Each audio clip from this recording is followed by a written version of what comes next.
Survivors of religious trauma can often feel ostracized from their support networks and society as a whole. So, I thought, if I were to find myself with $1 billion, that setting up secular support groups could be one good use of that money. This would be a group where something that usually isolates instead creates the scaffolding for relationships, and people can easily find and connect with others who are not comfortable in religious settings, or who feel pressured to hide their trauma in order to avoid conflict with those who support them. I usually outline my ideas and then compare them to the actions of the rich and powerful. This time, however, I feel it makes more sense for me to start with how rich people are weaponizing religion, and then move on to my thoughts on mitigating the consequences of that. I'm Botanical Lich, and here is the bee. So, what are rich people doing? Staring at that question, I feel a little hesitant. I think that I too am influenced by the dominant religious feelings of the place that I live. I feel like it's strange or unreasonable to connect the actions of the wealthy or the powerful to religion, even if they are doing so themselves.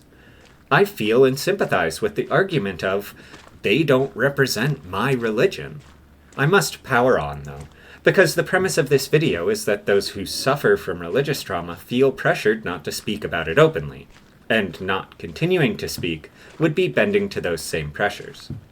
The rich, when they interact with religion, are almost always wielding it in some way, usually as a shield or a cudgel, but sometimes as a sort of magic scepter. That is to say, the rich employ religion to enforce what they would like you to do, to protect themselves against accusations and vitriol, or to deceive and scam. Tucker Carlson and Alex Jones claim to be warriors of God, fighting against demons, and directly or indirectly cast those who believe in different policies than them as agents of the devil. They dehumanize the trans community, claiming that they are literal demons that are here to destroy humanity. Powerful people use the existence of Israel as a religious state as a shield against claims of both anti-Semitism and Islamophobia, claiming that they can't be anti-Semitic if they support Israel, and that they don't hate Muslims, but just that Muslims are opposing Israel, and that they have to defend Israel by destroying its detractors. Using terms like the right to exist as excuses to do anything from missile strikes to starvation campaigns. I don't think I have the expertise or time to discuss it here, but there is no way to unravel religion and the weaponization of it from the ongoing genocide in Gaza and the situation in the Middle East more broadly. Cult leaders and megapastors use religion as an excuse to exercise economic control over their followers, and to create spaces that allow for, condone, or even promote abuses of its members. They use the created communities to encourage their members to stay in abusive situations, and the threat of damnation as the ultimate barrier to disobedience. Having had a chance to write about it, I think my hesitation at the beginning of this section comes because the rich are not the reason that religion exists, or responsible for its reach. And the religions, that is to say their doctrines and beliefs, are not at fault for the abuses the rich and powerful use religion to perpetrate. Here the rich have a parasitic relationship with religion. They use it and twist it to better suit their needs, harming uncountable people in the process. They take systems that are supposed to help their adherents live good moral lives and weaponize them, turning them against the vulnerable, and making vulnerable those that oppose them. The rich and powerful get to decide what portions of religion are considered important. I have frequently seen the actions of self-professed Christians and thought that the religion that they are practicing isn't the Christianity I recognize from my childhood, or from the sermons that I attended. I'm not an expert on any religion, but now it seems to me that this incongruity is likely because there are rich and powerful individuals and groups that are shaping the perception of religions. As someone who is not part of those religions, I might not have the right to say it, but that does seem like one of the more sacrilegious things you can do. And it's curious that you don't see more religious people standing against it. I would assume that most, if not all, people would agree that an organization that provides real support and therapy for any kind of abuse or trauma is a good thing. If I were a good billionaire, I would like to focus on an organization providing care to sufferers of religious trauma.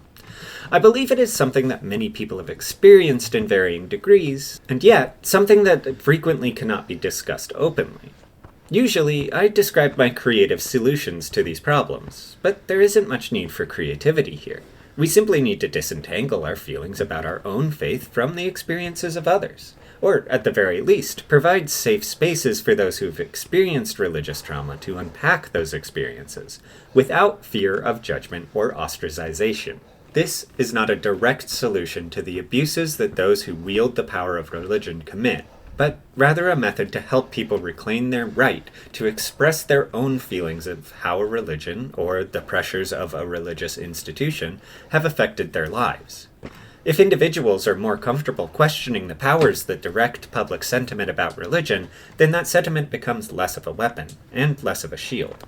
I myself have had a few bad experiences with my former church, but I'm not sure I would classify any of them as abuse. They all had to do with the structure and institutions of the church as well, rather than the religion itself. I would hesitate to even call my experiences trauma if it weren't for the fact that I am now incapable of looking at religious institutions without reflexively distrusting them. There were two types of bad experiences that I had with my church. The first was the restriction of my activities, even if those activities were within doctrine, because of how the members of the church may react to those activities. The second were rumors that were spread about me by church members, under the auspices of concern, but clearly without my best interest at heart. These experiences cracked the lens through which I view religion, and seeded my mistrust of its institutions. I want to make it clear that I mainly have a mistrust of the institutions of religions. I think that if you can find meaning and a better life through any literature or belief system, that you should be free to pursue it. I do draw a hard line, of course, at the pushing of religions onto others and the ostracization of those who leave the faith. And I will not hesitate to call out the actions of someone who is claiming to be acting based on the tenets of their religion, while very clearly ignoring other tenets. Tangent. Your kids avoid you. Their kids will hate you. I have a theory. Like the rest of this video series, I don't have much direct evidence for it. But still, this is my YouTube channel, so I can say whatever irresponsible things that I want. My theory is that there are a large portion of families alienating themselves from each other, or more accurately, parents alienating themselves from their kids and their future grandchildren. Just because I don't have any statistical evidence doesn't mean I don't have some good reasoning for my hypothesis. There are two strong factors in my mind: climate change and LGBT rights. The world is changing, and humans are the cause of it. In 50 or 60 years, our world will most likely be drastically changed for the worse. If this happens, then the children of that time will be experiencing a worse life than their parents or grandparents, and they will understand that the decisions that their grandparents made are a large part of the reason that the world is worse. There won't be possibilities for excuses. There will only be guilt and anger. The excuse, "we didn't know," will be met with the response, "you chose not to believe." Grandparents will be confronted with the reality that they were presented with a choice between a safe future and an easy present, and they chose the easy present. As for the LGBT community's rights, more and more young people are being exposed to the LGBT community, and more young people have friends that identify as LGBT. As these numbers continue to rise, more and more young people will be disgruntled by the idea of visiting their homophobic or transphobic grandparents. Young people with friends or who are themselves non-straight or non-cis will likely be unhappy visiting and interacting with their family members who were publicly anti-LGBT in the past, if not currently. It may be clear that both of these scenarios are much more likely to occur in conservative households, but it's not impossible for these kinds of scenarios to play out in liberal households as well. What do you think will happen when a child asks their grandparent what they did when they knew that the world was dying, and the response is, "I voted for the party who was a little less anti-environmental"? Drastic action is required for human rights and the health of the planet. If you don't take that action, what will you say to your grandchildren when they ask? Will you just lie? Or will you let them know that you took the easy route and hoped someone else would fix it for you? Upon reflection, describing my idea as an organization for providing care for sufferers of religious trauma is actually, I think, a little too restrictive. The main objective in my mind is to take an out group, people who feel like they have to hide their experiences due to religious pressures, and turn it into an in group. This group would include those who have directly suffered religious trauma and abuse, yes, but also the traumas that are inflicted as a result of the beliefs of religion, or the actions of large groups of believers. It includes people in many situations, who have a wide variety of experiences and traumas. Most at-risk groups in the United States probably feel suppressed by religion to some degree or another. For example, people who have had an abortion may feel like they cannot describe their experiences to their support network because those networks might have people who are religious and would react negatively to the situation the person is in. Any person with trauma pertaining to sex, sexuality, or gender expression may find that religious friends and family members are uncomfortable with the discussion of such topics at a macro level, making it impossible to discuss the nuances of the actual situation that they're in. I'm sure that other at-risk groups have their own roadblocks to discussing the specifics of their experiences with their religious friends and family members. It must be remembered that the important thing isn't how the friends or family members would actually react, it's that there is a fear of a negative response. A religious friend might be completely open to discussing postpartum depression and feelings of regret or rejection towards one's baby, but the sufferer might believe that the friend will think less of them because their religion prescribes women the role of loving mother, and a failure at that could make them feel like they are engaging in sin, or could be seen as a defective person. I've thought a few times about why I think that religious trauma is the area that I want to cover, and I can never be completely sure. Some of it must be my own trauma, but I would hope that it wouldn't come down to just that. I think that my justification does come down to the lack of public available support for survivors. It's important to remember that the First Amendment provides both freedom to, and importantly, from, religion. While the Constitution doesn't apply to individuals or non-governmental organizations, the sentiment is important. Frequently, sufferers of religious trauma feel like they can't voice their experiences, because it was ostracized them not only from people in their largest support groups, but from a large portion of people in general.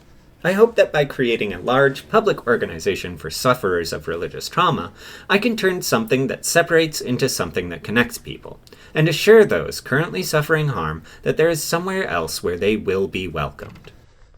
Call to action. I don't want every call to action to just be, here's a group you can give money to. So it's good that this one provides a pretty apparent alternative. Make sure your friends know that they can talk to you about their experiences regarding religion, feelings of ostracization for their choices or beliefs, their differences from their friends and family considering morality, and their experiences with the institutions of religion, and religions themselves. If you are religious, make sure that you make it clear that your beliefs don't invalidate their feelings or their experiences, and that their experiences don't interfere or threaten your beliefs. Someone else's experiences with something could certainly change how you feel about that thing, but it's important to take that burden off of their shoulders. If you're not religious, make sure that you don't throw negative stereotypes at someone who wants to discuss their feelings or experiences. Pushing your own negative feelings onto someone who is trying to work through trauma or just think something through is just as problematic as trying to defend the institution that has harmed them. How you bring this up with different people will likely vary wildly.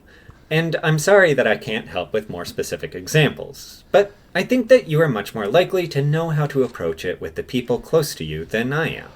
So open up to your friends, and make sure that they have a safe and welcoming space to talk about whatever they need to get off their chests, be it about religion or anything else. Thank you for watching to the end of the video. If everything goes well, there will be a pretty obvious new addition to this video. I'd like to thank my friend for creating and drawing it for me. We haven't fully confirmed with them how exactly they would like to be credited, or if they would even like to be associated with the channel, so look out for that in the future, I guess. Like and subscribe if you did like this video, or subscribe to its content. And let me know your thoughts in the comments. I've cut back on my short form video content for now, because it was starting to kind of feel like fluff, but I'm hoping to come back to it at some point. Either way, it might be a week or two until I rise from the crypt again.